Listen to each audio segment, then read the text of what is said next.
Why Japanese convenience stores create trends. In Japan, many trends don't start online. They don't start with influencers. They don't start with big announcements. They start somewhere much quieter, at the convenience store. This often surprises visitors. When people think about trends, they imagine social media, fashion shows, or pop culture events. But in Japan, many everyday trends begin in a place people visit without thinking. A place they enter not to discover something new, but simply because it is there. So why does this happen? Why do Japanese convenience stores so often become the starting point for trends? The answer is not marketing hype, and it is not about chasing attention. It is about structure, daily habits, and how new ideas are allowed to enter everyday life. Many people assume trends are created by loud promotion. They imagine something bold, eye-catching, and designed to stand out immediately. This assumption makes sense. In many countries, trends need to fight for attention. They need to interrupt people. They need to be noticed quickly.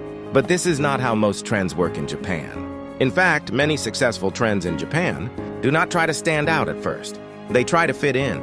This difference begins with the role convenience stores play in daily life. In Japan, convenience stores are not occasional stops. They are part of the daily routine. People visit them in the morning, in the afternoon, late at night. They go alone. They go without planning. They go for small, ordinary reasons. This matters more than it seems, because when a place is visited daily, it becomes a testing ground. Anything placed there is immediately exposed to real life. Not to hype, not to special occasions, but to repetition. This is the first reason convenience stores are able to create trends. They operate at national scale. The same type of store exists everywhere, in cities, suburbs, and small towns. When something appears in these stores, it appears everywhere at once, not as a campaign, but as an option. This wide, simultaneous exposure allows new ideas to spread quietly. People do not feel targeted. They feel included. They encounter the same thing. Their co-workers see, their neighbors see, and people in other cities see. This shared experience is a powerful foundation for trends. The second reason is accessibility. Most items in convenience stores are easy to try. They are not expensive. They are not large. They do not require commitment. This lowers the emotional cost of trying something new. If you are curious, you can try it once. If you do not like it, nothing is lost. This may sound simple, but it is crucial. People rarely recommend things they feel forced to try. They recommend things they chose freely. Convenience stores create this sense of freedom. They do not push, they offer. This makes experimentation feel natural. The third reason is placement. Within daily movement, people do not go to convenience stores looking for trends. They go for something else. A drink, a small meal, a daily necessity. New items appear along the way. They are noticed without effort. This means trends are introduced without pressure. They do not interrupt life. They blend into it. This is very different from trend creation through events or online campaigns. Those methods demand attention. Convenience stores invite curiosity. Another important factor is speed of feedback. Because convenience stores deal with everyday demand, feedback arrives quickly. If something does not work, it disappears quietly. If something works, it stays and often evolves. This creates a continuous loop between producers and daily life. Trends are not decided in advance. They are adjusted in real time. This makes them more stable. Instead of extreme success or failure, many trends grow gradually. They adapt. They soften. They become familiar. This process aligns closely with how Japanese daily systems work. There is a strong preference for things that can be repeated. Food, services, and habits are often designed to be used again and again. Convenience stores follow this same logic. Because people return daily, nothing can rely on novelty alone. If something is too extreme, too surprising, or too demanding, it quickly becomes tiring. This is why convenience store trends often feel moderate. They are not meant to shock. They are meant to settle in. This connects directly to Japanese food culture. As discussed in earlier videos, many Japanese meals are designed around balance. Not too heavy, not too intense, not exhausting.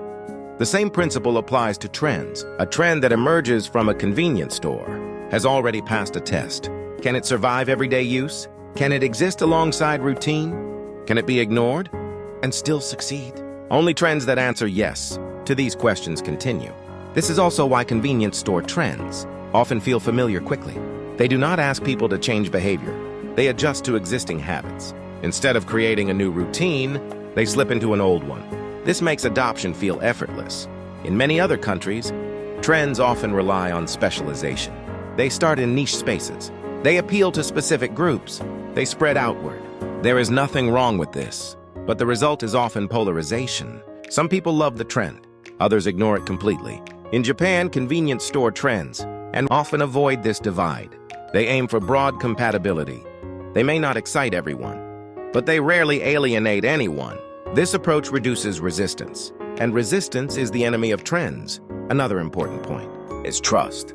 Convenience stores in Japan are generally trusted spaces. People do not expect surprises. They expect reliability. This trust extends to new items. When something appears there, people assume it meets a basic standard. This lowers hesitation.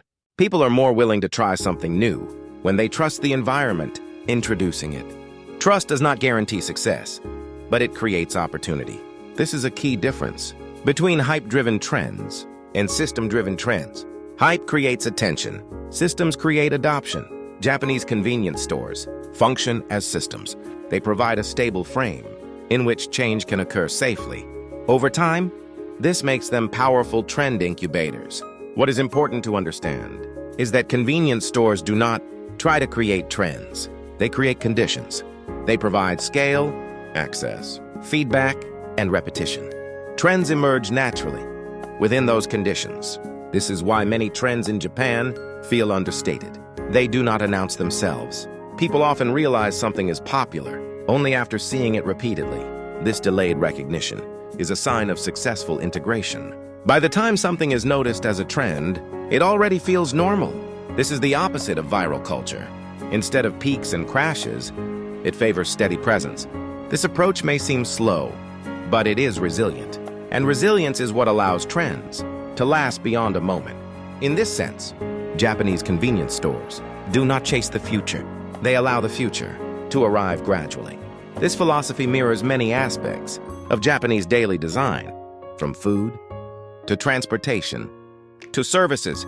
The focus is not on extremes. It is on continuity. Convenience stores are simply one of the most visible examples of this approach in action.